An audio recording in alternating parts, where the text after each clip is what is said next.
दीपक पहले वहाँ सेना,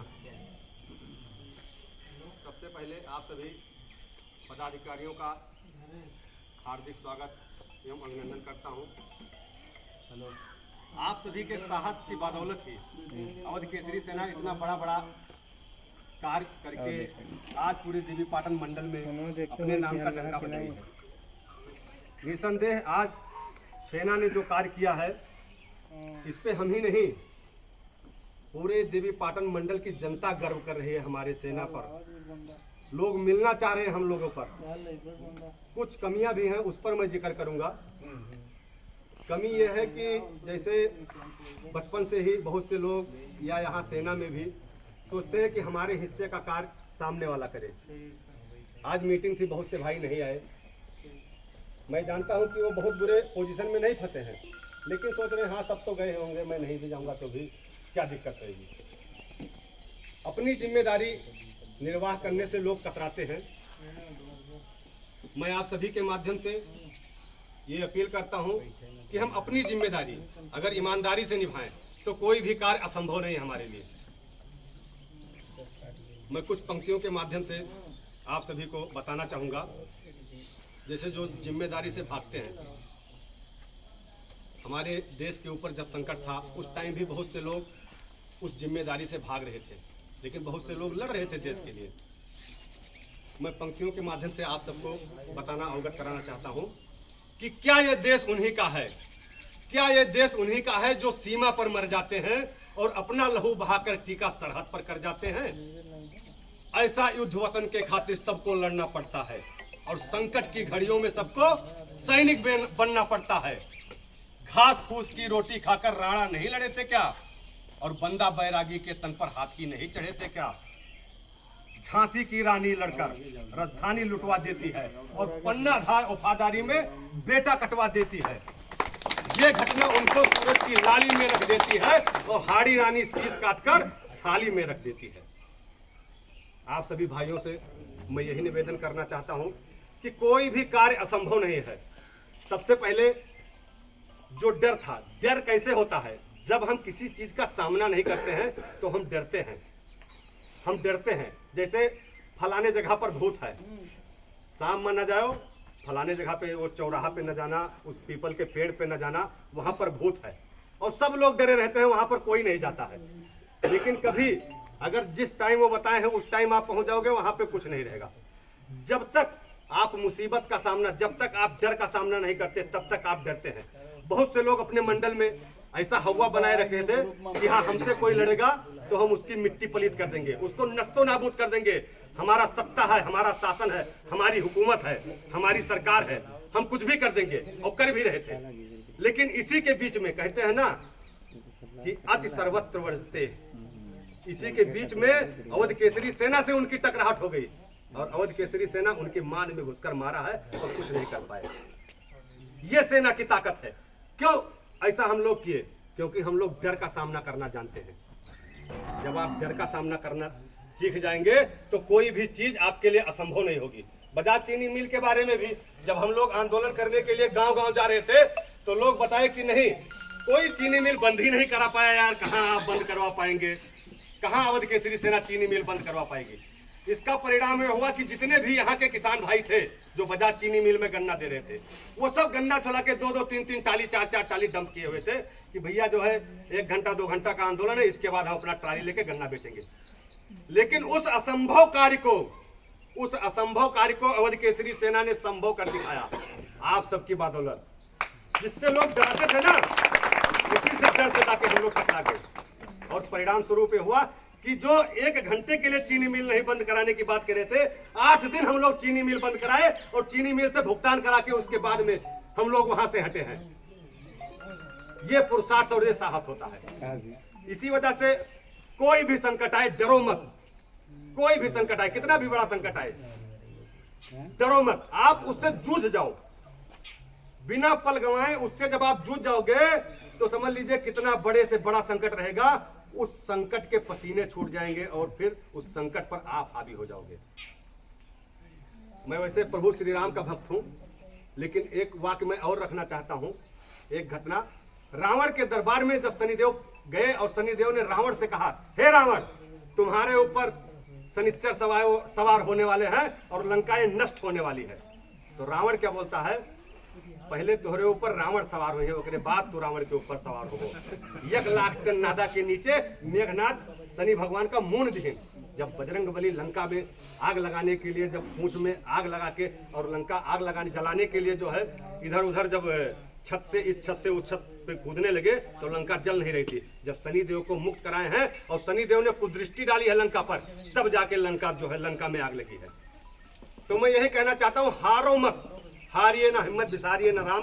कोई भी कार्य असंभव नहीं है। आप लोग संगठित होके, आप लोग मन एकाग्र करके, ये नहीं कि हाँ हम अवध केसरी सेना से जुड़े हैं लेकिन आप अवध केसरी सेना का कहीं नाम भी नहीं लिख रहे हैं, कहीं पोस्ट भी नहीं कर रहे हैं, कोई कार्यक्रम भी नहीं कर रहे हैं, कहीं आ रहे हैं, कोई सहयोग भी नहीं कर रहे हैं, और जब कौनो जरूरत पड़ा तब हाँ फलाने भैया तनी ये मदद करो, ऐसा भी ना आप करो, ऐसा भी ना करो। क्योंकि देखो हर किसी से हम लोग वाकिफ हैं। यहाँ पे सेना में कहीं बाहर से, इंग्लैंड अमेरिका से नहीं आए हैं, अपने ही जनपद के, अपने आसपास के जनपदों से लोग जुड़े हैं।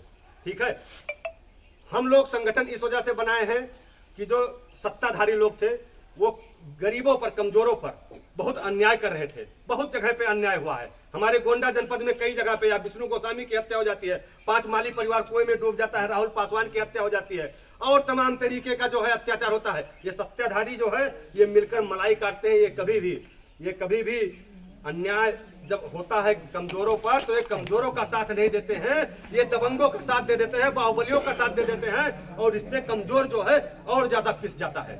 उन कमजोर की मदद करने के लिए अवध केसरी सेना का हम लोग गठन किए हैं।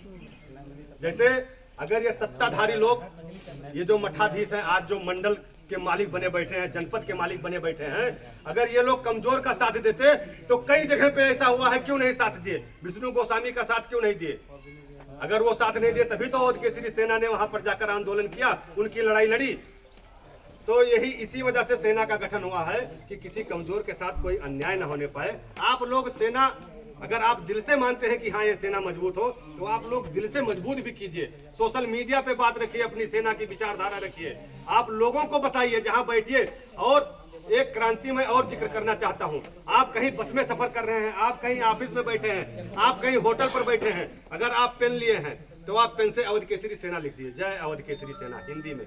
ये बहुत बड़ी क्रांति होगी। अगर आप एक व्यक्ति अगर 10 जगह लिखा, अगर 100 व्यक्ति अगर 1000 जगह लिखे, जो कोई नया व्यक्ति आया पढ़ा जय अवध केसरी सेना, उसके दिमाग में जाएगा कि यार अवध केसरी सेना कोई चीज है। अगर वो नहीं भी जानता होगा तो वो पता करना चाहेगा, वो सोशल मीडिया यूट्यूब पर वो खंगालेगा और वो पाएगा कि हाँ यार अवध केसरी सेना जो बस में लिखा देखा था या फलाने ऑफिस में लिखा देखा था, वो सेना ये है यार, और इसका ये काम है यार, बड़ा अच्छा जो है, वो प्रभावित होगा। तो आप ये जो है कलम की क्रांति से भी जो है सेना को आगे बढ़ा सकते हैं। ऐसे विचार खाली बैठे हैं, खाली बैठना समझ लीजिए, जैसे कहा खाली दिमाग शैतान का घर, वैसे खाली बैठने से भी कुछ नहीं होगा, कुछ ना कुछ करते रहना चाहिए। जैसे कहावत है कि कंगाल से जंजाल ठीक होते। तो अवध केसरी सेना को हमको मजबूत करना है, और अगर हम इसको मजबूत कर दिए, अवध केसरी सेना को अगर दिल से, ईमानदारी से हम लोग मजबूत कर दिए, तो मैं ये दावा करता हूँ, ये अभी तक आप लोग जान भी गए होंगे कि आपको किसी भी राजनेता और किसी भी पार्टी के यहाँ जाने की कोई जरूरत नहीं है, कोई जरूरत नहीं है। यही सेना के लोग बड़े से बड़ा कार्य, बड़े से बड़ा संकट हल कर लेंगे, क्योंकि संघे शक्ति कल जुगे, संगठन में ही शक्ति है, कोई एक अकेले व्यक्ति में शक्ति नहीं है। तो इसी संगठन को मजबूत कीजिए। आप बहुत फलानी नेता है जुड़ जाओ, धमाके नेता है जुड़ जाओ, आप उनका जय जयकार और जय हिंद करेंगे ना, साल भर जय जयकार करोगे और उसके बाद भी आप पहचाने नहीं जाओगे। उनके दरवाजे पे जाओगे तो दूर कहीं बैठाए जाओगे, 3 घंटा के बाद आपका नंबर आएगा। लेकिन अगर संगठन को मजबूत किए, अगर कहीं कोई विपत पड़ी, परेशानी पड़ी, तो संगठन के 100 लोग आपके साथ तुरंत खड़े हो जाएंगे, चाहे थाना पर हो, चाहे चौकी में हो, चाहे डीएम ऑफिस, चाहे एसपी ऑफिस, कहीं भी, और आपकी बात मनवा ही लिया जाएगा। मैं एक बात और साफ कर दूं, बहुत से लोगों की मानसिकता ये रहती है कि हमारे पड़ोसी से झगड़ा किए हैं तो संगठन वाले आकर लड़े। ये भी मानसिकता गलत है, ये मानसिकता गलत है। देखिए, अगर ऐसा रहेगा तो संगठन में 1,07,000 लोग जुड़े हैं, तो पता लगेगा कि हम किसी का भी मदद नहीं कर पाएंगे। आपकी मदद भी की जाएगी, लेकिन किस तरीके से मदद की जाएगी? जैसे आपके पड़ोसी हैं, आपके खानदान के हैं, आपके घर के हैं, अगर वो परेशान करें तो उनसे निपटने के लिए आप सक्षम हैं। ठीक है, क्योंकि वो आपके पड़ोसी हैं। पड़ोसी कितना भी तगड़ा हो तो वो समझ लीजिए कमजोर भी पड़ोसी वो पड़ोसी ही होता है। सही। आपको सेना की मदद जब लेनी है जब कोई ताकतवर व्यक्ति, कोई राजनीतिक व्यक्ति, कोई नेता, विधायक, मंत्री आपको अगर दबा रहा है, वो आपको आपके साथ अन्याय कर रहा है, वो आपको बेइज्जत कर रहा है, वो आपको मार रहा है, तो चाहे जो नेता हो, विधायक हो, सांसद हो, मंत्री हो, ब्लॉक प्रमुख हो, मैं आप सभी के बीच में कहता हूं, उसको जहां पे वो तुमको बेइज्जत किया है उसको उसी जगह पे बेइज्जत किया जाएगा। ये सेना का आप रिकॉर्ड है और उसको आप रोक करें, चाहे जो भी हो गए। अगर कोई बड़ा मठाधीश, भाई बगल में अगर कहीं कुछ हुआ तो उसमें आप निपट सकते हैं, लेकिन कोई बड़ा मठाधीश जिस ताकत से आप नहीं लड़ सकते, हम नहीं लड़ सकते, उस ताकत से लड़ने के लिए अवध केसरी सेना आपके साथ कंधे से कंधा मिलाकर चलेगी और आपको पीछे करेगी। सबसे पहला तमाचा उसके गाल पे अवध केसरी सेना के राष्ट्रीय अध्यक्ष मारेंगे। इसीलिए आप सभी से निवेदन है कि जहां भी आप अपने गांव क्षेत्र में अपने रिश्तेदार जो अच्छे लोग हैं, ये नहीं कि सबको जुड़ा दो आम घास, क्योंकि जुड़ा दोगे काम नहीं करेंगे, उनका जब काम निकलेगा जब ही आपसे संपर्क करेंगे। ऐसे लोग भी खतरनाक होते हैं। जो अच्छे लोग हो 2 ही लोग को जुड़ाइए, 1 लोग को ही जोड़िए, लेकिन जो अच्छे लोग हो उन्हीं लोगों को संगठन से जुड़ाइए। और आने वाला वक्त हमारा है। आज भले हम किसी पद पर, हमारी टीम में कोई नहीं है, लेकिन 10 साल के बाद में देखना, 10 साल डेट और टाइम नोट कर लो। ऐसे नहीं संघर्ष किया जा रहा है, ये संघर्ष का फल कभी जाए नहीं। 10 साल के बाद में अवध केसरी सेना देवी पाटन मंडल में हुकूमत करेगी, पूरे देवी पाटन मंडल में, और दुनिया की कोई ताकत नहीं रोक पाएगी। ये हमारा चैलेंज और हमारा वादा है। 10 साल में ये समय और डेट और सन नोट कर लीजिए। 10 साल के बाद में अवध केसरी सेना पूरे देवी पाटन मंडल में राज करेगी।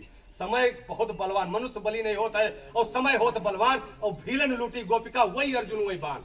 एक समय था अपने देवी पाटन मंडल में, माननीय अन्नू भैया जी का समय था, उनके कहने से, उनके एक इशारे मात्र से यहाँ देवी पाटन मंडल का पत्ता हिलता था। ठीक है, उन्हीं के सामने समय का चक्र घूमा, एक और शक्ति आई जिसके आगे पूरा देवी पाटन मंडल नतमस्तक रहा है और उनकी हुकूमत चली है। आप लोग देख रहे होंगे, नाम भी लेने की बहुत आवश्यकता है नहीं है, और समय का चक्र अभी भी घूम रहा है।